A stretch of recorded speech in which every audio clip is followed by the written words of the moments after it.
Hi, இன்னைக்கு நம்ம video பாத்தீங்கன்னா மெத்தட்ஸ் பத்தி பார்க்கலாம். சரிங்களா? ஏன்னா வந்துட்டு நம்ம பொதுவா மெத்தட்ஸ் வேண்டாம், மெத்தட்ஸ் பண்ணுறது வந்து அப்படி இப்படி நம்ம நிறைய மெத்தட்ஸ்க்கு அகைன்ஸ்டான்னு கிடையாது. ஆனா ஃபோக்கஸ்டாவே எப்பவுமே நம்ம இருக்கும் பொழுது நமக்கு அப்படி ஒரு மெத்தட்ஸ் தேவையில்லை அப்படிங்கறதான் நம்ம வந்து வலியுறுத்தி சொல்றது.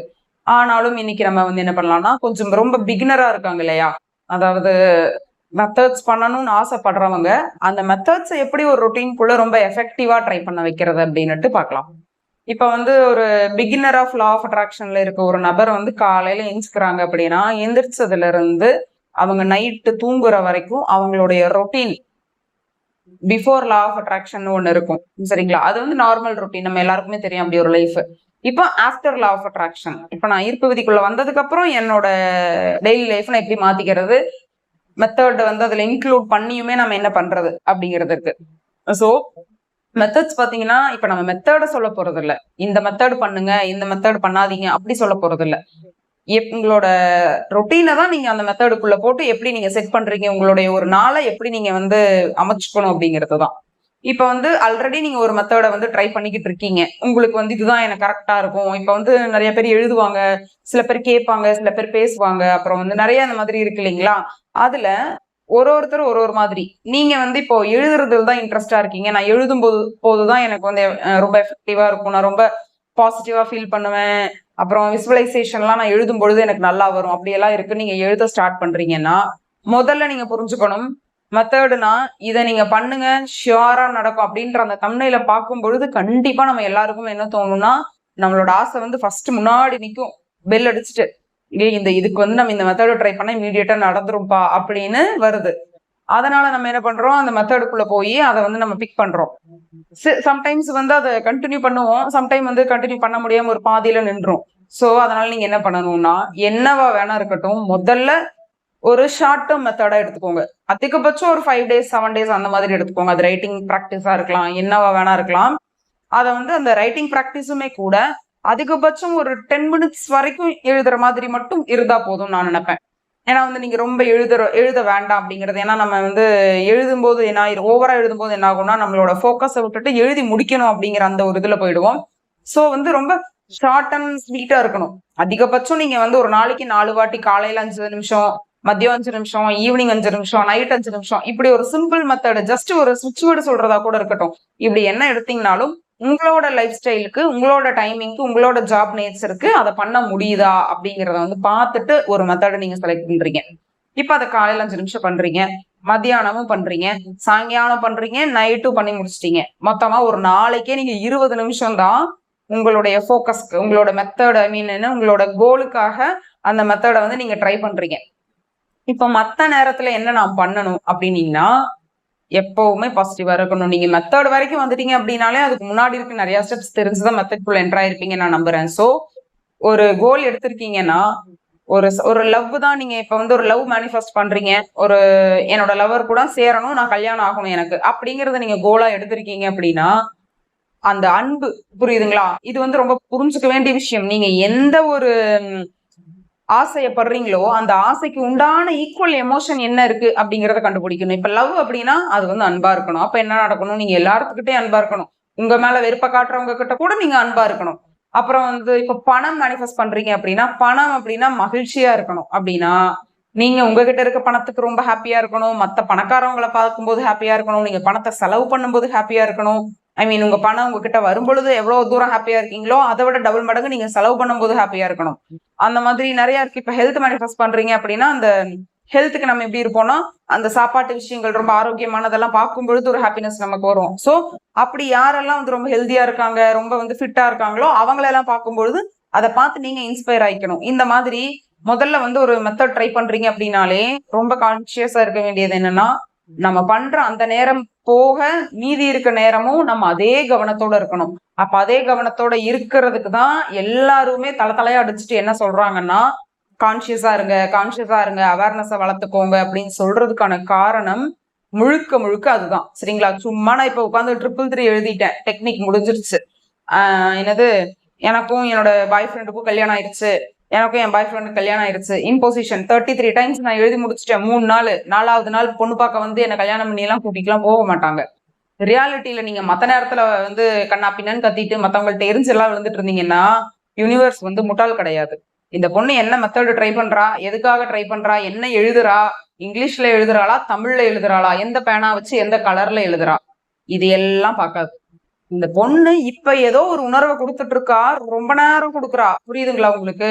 இப்ப நம்ம யாராவது ஒருத்தர் ஒரு கூட்டத்துல இருப்போம், இல்ல ஹோட்டல் அந்த மாதிரி எங்கேயாவது போறோம்னா நம்மள யாரும் நோட் பண்ற மாதிரி இருக்கும். அது வந்து இம்மீடியட்டா எல்லாம் இருக்காது. ரொம்ப நேரம் பார்த்துட்டு இருப்பாங்க. அதுக்கப்புறம் தான் நமக்கு அது ஸ்ட்ரைக் ஆகி டக்குன்னு பார்ப்போம் யார் நம்மள பாக்குறாங்கன்னு. அந்த மாதிரி யூனிவர்ஸ் வந்து பாட்டுக்கு இருந்துட்டு இருப்பாங்க, அவங்க பாட்டுக்கு அவங்க வேலையை பார்த்துட்டு இருப்பாங்க. இப்ப நீங்க ஒரு அந்த யூனிவர்ஸ் வந்து கூப்பிடணும். எப்படி கூப்பிடுவீங்க? உங்களோட போக்கஸ் ஃபுல்லா யூனிவர்ஸ் கிட்ட கொடுக்கணும். அப்படின்னால என்ன தேவை? உங்ககிட்ட இருக்கிற அந்த மன மகிழ்ச்சியான விஷயங்களை வந்து வெளி கொடுத்து எனக்கு இது நடக்கணும் அப்படின்னு நீங்க பண்ணும்பொழுதுதான் யூனிவர்ஸ் உங்களை பார்ப்பாங்க. என்ன ரொம்ப நேரமா இந்த பொண்ணு ஒரே எமோஷன்ல இருக்கா? அந்த ரொம்ப நேரங்கிறது 5 நிமிஷமா இருக்கலாம், 10 நிமிஷமா இருக்கலாம். புரியுதுங்களா? இதுதான் அந்த மெத்தடோடைய சீக்ரெட். இதுதான். இப்ப வந்து அவங்க கலெக்ட் பண்ணி வச்சுட்டே இருப்பாங்க, டேட்டா பேஸ் ஏறிட்டே இருக்கும். நீங்க எவ்வளவு நேரம் வந்து மகிழ்ச்சியா இருந்தீங்கன்னு. திடீர்னு வந்து எழுதி முடிச்சுட்டு ஒரு 10வது நிமிஷம் யார்கிட்டயா சண்டை போட்டீங்கன்னா நீங்க உட்காந்து எழுதுனது பூராமே வேஸ்ட். அதுக்கு நீங்க எழுதாமே இருந்துடலாம்.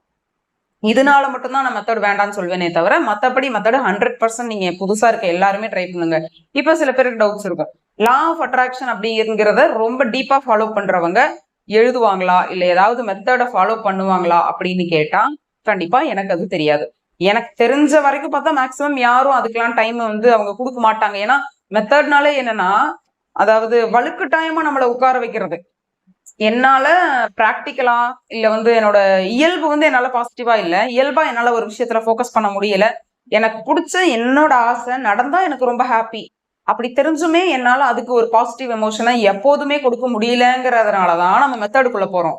ஆனா நான் எழுதினாலும் எழுதலைனாலும் நான் அடிக்கடி ஒரு நாளைக்கு பல தடவை என் ஆசையை பத்தி நினைச்சு பாக்குறேன், பல தடவை அதை நான் நினைச்சு ஹாப்பி ஆகுறேன். அப்படிங்கும் பொழுது நம்ம எழுதணும்னு அவசியம் இல்லை. சோ எனக்கு தெரிஞ்சு 90% ஈர்ப்பு விதியில பிராக்டிஸ் பண்ணிட்டு இருக்க யாருமே மெத்தட்ஸ் எல்லாம் பெருசா ஃபாலோ பண்ண மாட்டாங்க.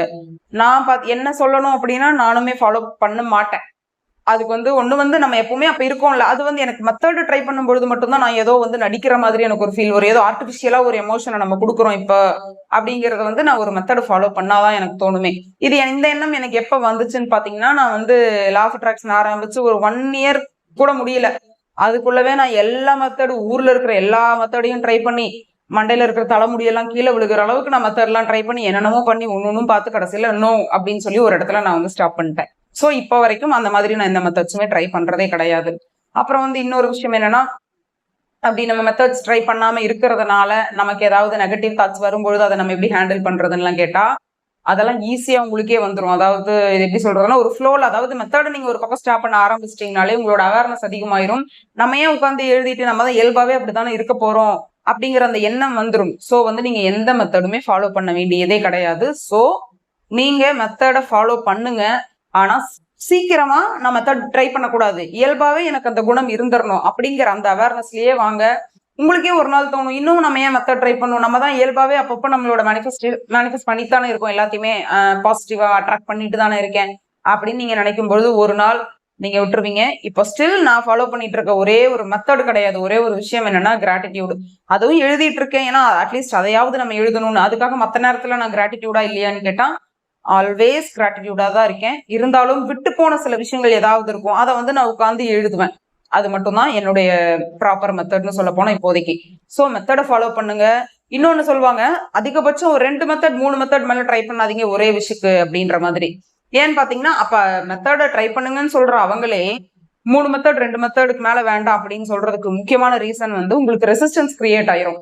இப்ப நீங்க ஒருத்தரை பார்க்கணும் இல்ல வந்து ஏதோ ஒரு விஷயம் உங்களுக்கு வேணும்னு தான் நீங்க எழுதுவீங்க. அது நடக்கலான்னு வைங்களேன், 5 நாளுக்குள்ள நடக்கணும்னு நீங்க எழுதுவீங்க. அப்புறம் வந்து அதே நேரத்துல வந்து வாட்டர் மேனிஃபெஸ்டேஷன் பண்ணிட்டு இருப்பீங்க. அதே நேரத்துல வந்துட்டு அப்புறம் வேற ஏதாவது பண்றீங்கன்னு வைங்களேன். இப்ப 3மே நீங்க ஒரு 3-4 மெத்தடு ஓவர் அர்ஜுல பண்ணிட்டு இருக்கீங்க.